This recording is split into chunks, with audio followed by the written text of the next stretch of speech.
When the first child went missing, the city whispered about trafficking in hushed tones. But when the count hit 8, that whisper turned into a piercing scream. Neighborhoods locked down. Parents tracked every single step their children took. Ring cameras captured every passing car, turning the quiet streets into a paranoid surveillance zone where every neighbor was a suspect. No pattern emerged. No ransom notes arrived. There were just empty playgrounds and the hollow sound of wind through swing sets. The city was holding its breath, waiting for a monster they could not see, while the fear began to rot the very fabric of the community. Then, 11-year-old Amir began to talk. He spoke of a man near the basketball court wearing a heavy brown coat, a wide-brimmed hat, and only one glove. Amir recounted hiding behind the rec center after a playground fight. The man stood by the fence, watching with a smile of familiarity that cut through the cold air. Amir described a sudden, hollow sensation, a feeling that he did not belong to anyone, that he could vanish without a ripple. It was not his own thought, but a dark beckoning.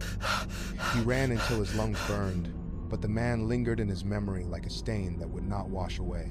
Detective Lena Brooks, worn thin by years of missing persons cases, listened while others dismissed the boy.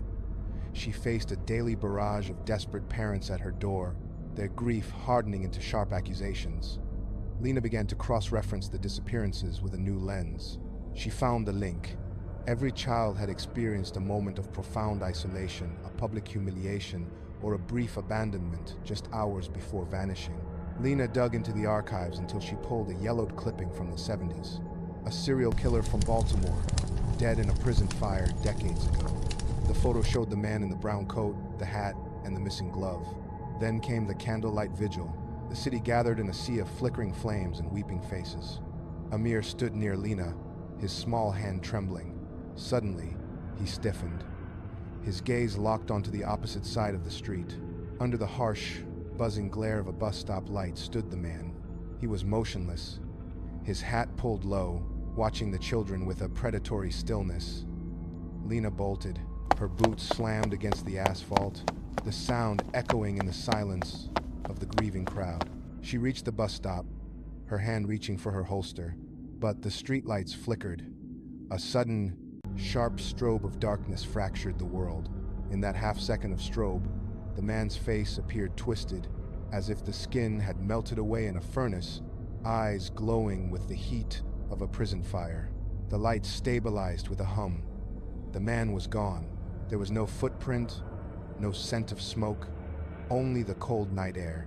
Lena scanned the crowd, her heart hammering against her ribs, but the silence that followed was heavier than before. The flickering candles seemed to dim as the realization set in. The monster wasn't just a memory. He was a hunger that the city couldn't outrun. The vigil ended in a new kind of terror. As the crowd dispersed, the count changed again. 2 more children had vanished from the very edge of the light, taken while the city watched. The man in the brown coat was still hunting, and the shadows were getting longer.